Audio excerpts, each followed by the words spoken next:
네, 일단은 시장이 다시 돌아오긴 했는데 1월과 같은 불장이 다시 또 펼쳐질지 궁금해지죠. 오늘 이분들과 함께 자세히 진단해 보겠습니다. 더 프리미어 강관우 대표 그리고 권미정 증시캐스터 나와 있습니다. 두 분 어서 오세요. 안녕하십니까. 안녕하세요.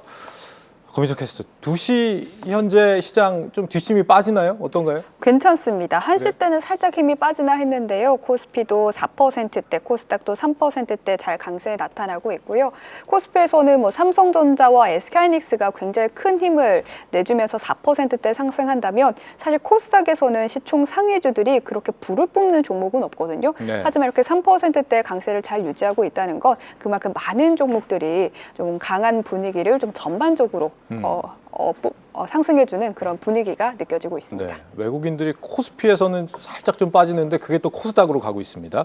현금 비중 좀 늘려놔라 이렇게 조언해 주셨던 대표님 말씀 이후에 시장이 이렇게 출렁여가지고 네. 그때 말씀을 참 잘 들을 거 싶었는데 네. 지금도 현금 보유 전략을 또 추천을 하십니까? 네, 지금 다시 이제 지수가 5,300원을 넘나들고 있지 않습니까? 네. 그래서 네. 제가 볼 때는 좀 박스권으로 5,300 밑으로는 한 5,000 선 왔다 갔다 하는 장세가 뭐 주 초반에 있지 않을까 이런 생각이고 오히려 주 중후반으로 가면서 설날 또 연휴 있지 않습니까? 그렇죠. 며칠 이제 쉬니까 예. 그거에 대해서 또 리스크를 조금 회피하려는 그런 경향이 있지 않을까 이런 생각인 거고 세뱃돈도 준비해야 되고. 세뱃돈도 준비해야 되고 특히 오늘 이제 외국인들의 흐름을 보시면 네. 코스피에서 뭐 사고 있습니다만은 그렇게 많이 사는 건 아니죠. 빠져나간 거 생각하면 네. 뭐 지난 목요일 금요일 판 거 생각해 보세요. 지금 사는 것도 아닌데 다만 이제 오늘 시장이 아주 강하게 올라가는 거는 외국인이 선물해서 그동안 좀 많이 이제 많이 팔아놨었는데 왜 순매도를 좀 줄이고 있다. 오늘 뭐 계약수로는 뭐 저 정도지만은 네. 금액으로 볼 때는 1조가 넘게 선물해서 이제 많이 가지고 올라가고 있는데 외국인들이 선물에서 차지하는 비중이 상당히 많습니다. 그러니까 선물 시장 가지고 사실은 우리 시장을 좌지우지하는 경향이 많아요. 선물 시장에서 외국인들이 한 70%를 가지고 놀아요. 예. 우리나라 개인들은 현물 시장에서 가지고 놀죠. 예. 근데 사실은 시장의 방향성은 선물에서 정해지는 경우가 많아요. 그러니까 선물을 좀 많이 보실 필요가 있다 이런 생각입니다. 그러면 방향성은 좋다 이런 말씀이신 것 같은데 시장 발작이 조만간에 또 올 가능성이 혹시 있다고 보십니까? 아니면 저는 별로 이제 있거나? 아까 지나가면서 말씀드렸는데 외국인들이 현물 시장에서 별로 안 사는 거예요. 오늘 같은 경우에 몇 천억. 최근 3거래일간 9조 원을 팔았더라고요. 그렇죠. 근데 오늘 들어오는 건 네. 한 1,000억 원 네. 정도밖에 안 그러니까 제가 이제 계속 이제 지켜보는 이제 데이터들이 있는데 5일 누적 기준으로 10일 누적 기준으로 해보니까 지난 2년간에 봤을 때 기록이에요. 지난주가. 10일 기준으로 봤더니 거의 뭐 20조 가까이 한꺼번에 열흘 동안 파는 거예요. 네. 열흘 동안. 특히 목요일 날 금요일 날 뭐 엄청나게 팔았잖아요. 예. 그래서 야 이거 좀 심각하게 파는 그런 느낌은 좀 있어서 발작이 맞았다. 다만 이제 너무 급하게 파는 건데 뭐 계속 우리 시장이 뭐 급하게 올라왔기 때문에 팔고 싶은 제일 매력적인 시장이에요. 그래서 어쩔 수가 없는 지금 상황이다 이렇게 보고 있습니다. 뭐 골드만삭스에서도 미국 증시에서도 이번 주에 뭐 추가 매도 압력이 있을 수 있다 이렇게 전망을 내놓기도 하던데 자 근본적인 고민이 이제 사실 외국인들이 우리 시장에 안 들어온다는 것이고 이게 사실 이번에 발작이 있기 전에도 계속돼 왔던 문제라서 우리 대표님께서도 계속 지적을 해주셨단 말이죠. 근본적인 부분 외국인들이 안 들어오는 부분이 해소가 안 된 상황에서 시장이 계속 갈 수 있는 겁니까? 아니면은 한 번은 좀 우리가 또 조정 과정을 거쳐야 외국인들이 들어오는 것인지. 지금 뭐 일시적으로 이제 기간 조정이 있을 수가 있겠다. 지난 11월 초를 생각하시면은 뭐 한 4,250 근처까지 갔다가 3,850까지 단박에 한 10%를 조정을 받은 그런 경우가 있었습니다. 그때도 예. 한두 달 쉬었지요. 근데 이번에도 마찬가지로 1월 달에 우리가 엄청나게 강하게 달렸지 않습니까? 그래서 25년도 세게 달렸는데 26년도 1월 달에 전 세계에서 1등을 한 증시가 됐으니까 외국인들 입장에서는 팔고 싶은 이런 타이밍이고 다만 타이밍이 참 외국인들 입장에서 말씀드릴게요. 네. 좋은 게 뭐냐면은 지금 개인들이 막 돈들이 싸들고 들어오고 있지 않습니까? 네. 그리고 걷다가 이렇게 쓱 던지는 거예요. 그러면 지금 ETF 자금이 됐든 뭐 다른 개인 자금이 됐든 부동산에서 넘어오고 은행에서 넘어오고 이 자금들이 지금 유동성이 풍부하기 때문에 그걸로 다 지금 교체할 할 수 있는 탄탄한 수요가 있다는 거예요. 그러니까 외국인들 입장에서는 이만큼 지금 뭐 팔고 나가기 좋은 여건이 아닌 거죠. 그래서 외국인들이 이렇게 파는 건데, 다만 이제 삼성전자 하이닉스를 좀 너무 일찍부터 파는 거 아니겠느냐 이런 생각을 합니다. 왜냐면은 지난번에 뭐 SK 하이닉스 영업이익률 뭐 그리고 영업이익 신장률 이거 제가 강조를 드렸습니다만은 아직 그렇게 벌써부터 내리는 이런 느낌은 필요가 없는 지금 사이클에 들어와 있다라는 거고, 지난 뭐 금요일 날 미국 시장 봐도 올라간 게 뭐 엔비디아 올라갔고 브로드컴 올라갔고 뭐 마이크로 올라갔잖아요. 네. 뭐예요? AI 칩 관련된 거 파는 회사들이에요. 내려간 데는 칩 사다가 AI 캐펙스 많이 하는 데는 주가 다 빠졌잖아요. 그래서 우리가 지금 AI 칩을 파는 나라인데 여기를 뭘 벌써부터 이렇게 빨리 파나 이런 생각을 좀 하고는 있는데, 어쨌든 그 양 기둥이죠. 삼성전자 하이닉스가 받쳐지고 있어서 그나마 시장은 굳건히 지금 견디고 있다 이런 생각입니다. 말씀하신 것처럼 그간 너무 많이 올랐기 때문에 우리가 이번에 하나 분명하게 확인한 거는 시장이 조정을 받을 때 생각보다 하단이 되게 많이 열려 있구나. 한 번 조정할 때 좀 조정폭이 크구나, 이거를 확인을 했단 말이죠. 이제 한 3%대 움직이는 거는 크게 요동이 안 될 정도로. 네. 미국 증시 한 2%대 빠질 때 한국 증시 지금 8% 넘게 이렇게 내려갔다 왔거든요. 네. 이런 시장 앞으로 우리가 좀 대응할 때 조심해야 될 게 있을까요? 아니면 어떻게 좀 대응을? 네, 계속적으로 저는 뭐 강조드리고 싶은 게, 이런 변동성장에서는 이제 레버리지 관리를 특히 하셔야 됩니다. 그래서 현금을 갖다가 뭐 20%, 30%를 가지고 계시라는 얘기는 뭐냐면, 다음에 조정받았을 때 좋은 가격에 살 수 있잖아요. 지난 월요일 날 왕창 빠졌었잖아요. 네. 화요일 날 왕창 올라갔잖아요. 제가 월요일 날 하면서 삼성전자 그때도 얘기를 했었는데, 혹시라도 월요일 날 그 매수에 동참했던 개인들은 화요일 날 팔면서 완전히 뭐 박수를 쳤을 거예요. 하루 만에 수익률이 엄청났잖아요. 그런데 또 목요일, 금요일 가면서 쭉 밀리잖아요. 그러면서 금요일 날 또 산 개인들이 많거든요. 그래서 오늘 좀 팔고 있지 않습니까? 그래서 맞습니다. 그런 거에 다음에 쇼핑할 찬스에 쓸 수 있는 현금이 있는 건데, 레버리지를 너무 해버리면은 한쪽으로 밑으로 밀리지 않습니까? 그러면 자기도 팔고 싶지 않은데 팔게 돼요. 강제적으로, 심리적으로. 그런 거를 이제 조절을 하기 위해서, 관리를 하기 위해서 제가 항상 그 현금 비중 이렇게 흔들릴 때는 조금 여유 있게 가져가는 그런 습관을 들이는 게 좋다, 이런 말씀을 드리는 겁니다. 저는 이번 시장이 좀 무서운 게, 급락할 때 저가 매수에 들어가면 무조건 오른다, 이런 게 사람들의 머릿속에서 뭔가 공식처럼 잡힐까 봐 좀 겁이 나더라고요. 그게 뭐 작년 내내 그랬잖아요. 우리 시장 바이 더 딥, 바이 더 딥 그랬잖아요. 빠지면 사자, 빠지면 사자, 버티면 올라간다. 옛날에는 버티면 더 내려갔어요. 그저 몇 년 전에요. 24년까지만 해도 버티면 계속 내려갔죠. 그래서 이상한 말이 막 두 글자 말이 있었지 않습니까?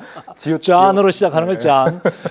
근데 이제 작년부터는 버티면 올라가잖아요. 그러니까 그거에 많이 이제 학습이 돼 있다, 이런 생각이에요. 그리고 그게 가능하게 된 게, 삼성전자 하이닉스가 돈을 저렇게 벌어대는데 버티면 올라가잖아요. 우리는 투자하는 사람들은 가만히 있어도 삼성전자 하이닉스에 있는 직원들, 임원들은 밤낮으로 일하고 있을걸요. 자고 일어나면 회사 가치가 뭐 1,000원씩, 10,000원씩, 10만 원씩 올라가잖아요. 그러니까 그런 거를 이제 보면서 많이 학습을 한 결과 아니겠느냐, 이런 생각입니다. 지난 주말 사이에 지금 뭐 해외에서는 약간의 시장의 양태가 좀 달라지는 걸 놓고 다른 좀 분석들이 제기가 되고 있는데, 뭐 BOA, 뱅크 오브 아메리카, 여기서 나온 전망을 보면은 빅테크가 이제는 좀 중후장대 모델이 되고 있다. 그러니까 빅테크가 워낙에 KPX 투자를 많이 하다 보니까 2023년, 2024년 정도에는 보유 현금 대비 한 40% 정도가 이제 KPX 투자였다고 해요.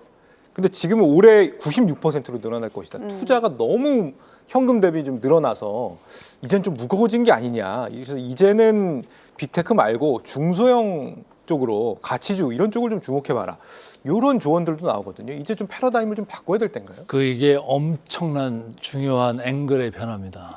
왜냐하면은 우리나라 삼성전자 하이닉스가 바로 이랬어요. 작년 전까지만 해도 바로 했어요. 무슨 얘기냐면, 영업이익으로 벌잖아요. 투자해야 돼. 남는 잉여 현금이 없어요. 조금 남으면은 자사주도 사고 배당도 주는데, 하이닉스는 그것도 할 돈도 없을 정도로 투자를 너무너무 많이 했어요. 그랬는데 우리는 어떻게 지금 돼가고 있어요? 투자를 별로 안 하잖아요. 조금 올리잖아요. 그죠? 그리고 가격은 왕창 올려가지고 영업이익은 너무너무 많이 나요. 그래도 잉여 현금률이 많이 나요. 근데 이걸 사다 쓰는 쪽은 지금 그 말씀이시잖아요.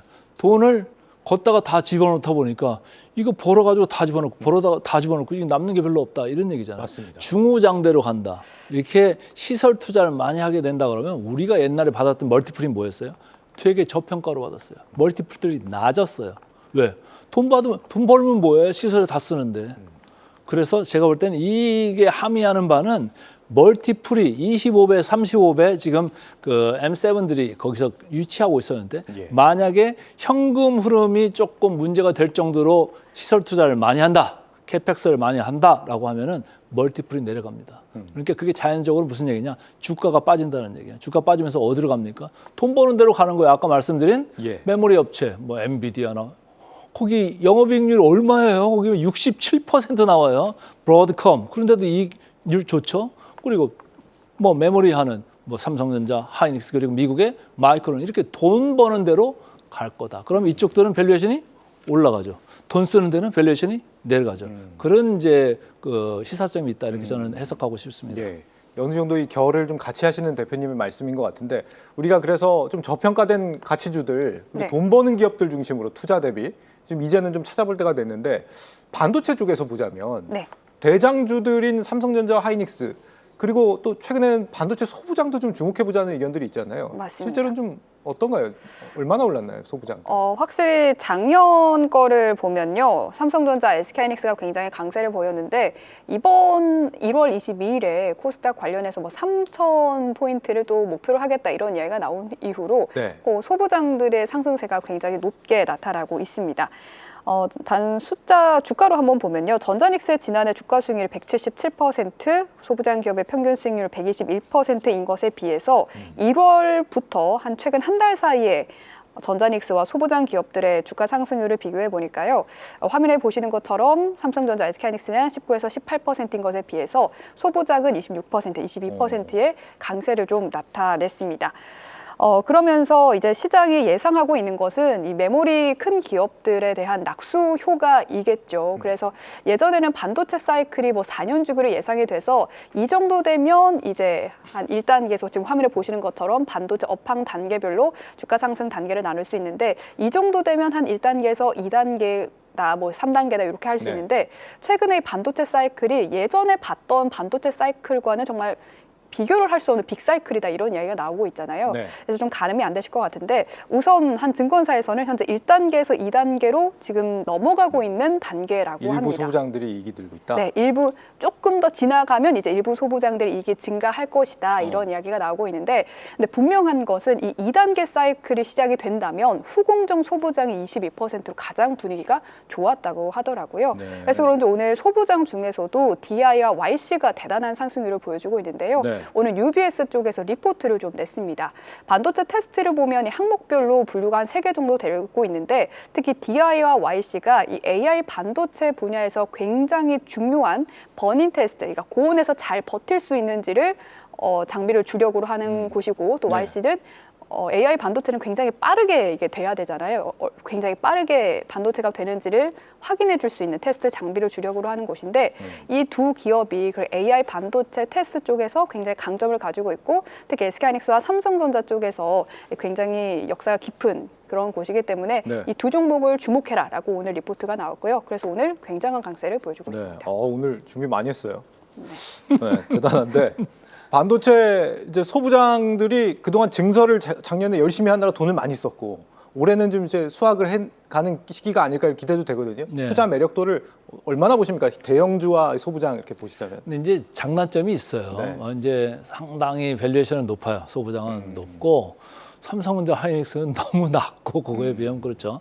근데 이제 소부장들도 이제 먼저 순서대로 이제 보자고 하면 장비주가 먼저 움직여요. 네. 근데 장비 쪽 중에서도 이제 예를 들면 HBM4 관련되는 금방 이제 말씀하신 테스트 그가 왜 중요하냐면 새로 만드는데 뭐 이거 테스트 많이 해야 되잖아요. 그러니까 당연히 이제 거기에 이제 수요가 많은 거고 그래서 HBM4 관련되는 그쪽에 들어가는 장비 그리고 정공정 특히 이제 1C 공정이라고 해요. 삼성전자가 이제 채택하고 있는 공정이지 않습니까? 아직 네. 하이닉스는 1B 수준에 있는데 그래서 1C로 갈 때 이제 그 테크 마이그레이션에 필요한 이런 이제 장비들이 좀 있습니다. 그래서 최근에는 뭐 후공정 하던 회사가 이제 전공정까지 이렇게 넘어오는 이런 경우도 있어요. 그래서 예. 상당히 그쪽에 이제 각광을 받고 주가도 최근에 많이 올라가는 주식들이 몇 개 이제 보이는데 거기에서 이제 최근에는 가동률이 올라가다 보니까 Q까지 올라가는 거예요. Q 생산량이 올라가니까 뭐예요? 부품, 소재 이런 게 이제 많이 쓰이는 거죠. 그러니까 같이 올라가는 그 사이클에 들어가고 있다. 다만 밸류에이션으로 봤을 때는 소부장은 이쪽 그 빅2보다는 상당히 비싼 그런 예. 쪽에 속한다 이렇게 좀 지적하고 싶습니다. 뉘앙스에서 투자 매력도가 어디가 높은지를 이제 좀 우리가 추정을 해볼 수 있을 것 같습니다. 대표님 뉘앙스에서 전력 인프라 쪽에서는 지금 옥석 가리기에 대한 고민이 좀 들어갈 필요가 있을 것 같습니다. 지금 시장이 돌아서자마자 변압기, 뭐 원전, 태양광까지 일제히 강세를 보이고 있는 상황 아니에요? 맞습니다. 최근에 뭐 하나솔루션 그래서 오늘 굉장히 주가 강세 보여주고 있고요. 그래도 확실히 실적 그러니까 숫자로 증명이 계속되는 쪽은 전력기기, 뭐 배전반 이쪽인 것 같아요. 네. 그래서 HD 현대일렉트릭이 지난 1월 26일에 미리 좀 실적을 발표하고 오늘 다시 한번 세부적인 내용을 발표하는 잠정 실적을 발표했는데 역대 최대 실적 발표 냈습니다.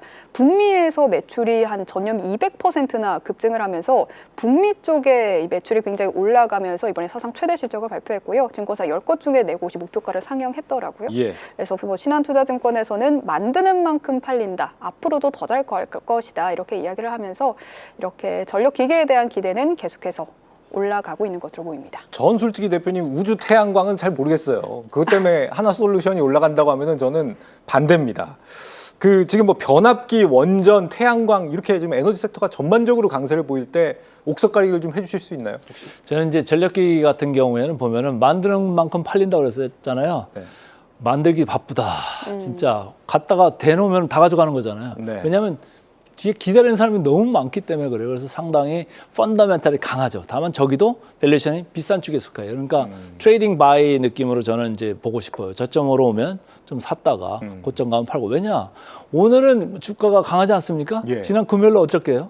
하면 금요일 날 차트를 보시면 금요일 날 효성중공업도 그렇고 HD 현대일렉트릭도 쭉 빠졌어요. 변동성 엄청 심했습니다. 근데 오늘 엄청났다, 진짜. 8%, 9% 이렇게 막 올라오지 않습니까? 변동성이 상당히 강해요. 그러니까 트레이딩 잘하시는 분은 초점 매수였다가 뭐 좋은 뉴스 나오면 또 덜고. 왜? 비싸기 때문에 그렇죠. 이게 한없이 끌어나가기, 올라가기 쉽지 않다 이런 얘기고 원전도 뭐 어떻게 장밋빛 전망 상당히 좋지요. 근데 주가가 먼저 가 있는 게 좀 안타까운 이런 게 있어요. 그래서 막 끝없이 갈 것 같은데 원전 그 SMR 나오려면 진짜 언제 나오는 거 2030년 막 이런 얘기 있지 않습니까? 네. 그때까지 모델이나 제대로 확립이 될까 이런 이제 의심까지도 하는 건데 예. 그래서 항상 내러티브는 좋습니다만은 밸류에이션이 항상 걸린다라는 이런 생각입니다. 그래서 뭐 트레이딩 정도로 이제 임하는 게 어떤가 이런 개인적인 생각입니다. 에너지주 전반을 조금 더 이제 저가에 좀 매수를 해보거나 트레이딩 네. 정도로 고민을 해봐라. 네. 이렇게 정리를 해보겠습니다. 더 프리미어 강관우 대표 그리고 권미정 증시캐스터였습니다. 두 분 잘 들었습니다. 맞습니다. 한국경제TV는 도약하는 한국 증시와 투자자 여러분을 응원합니다.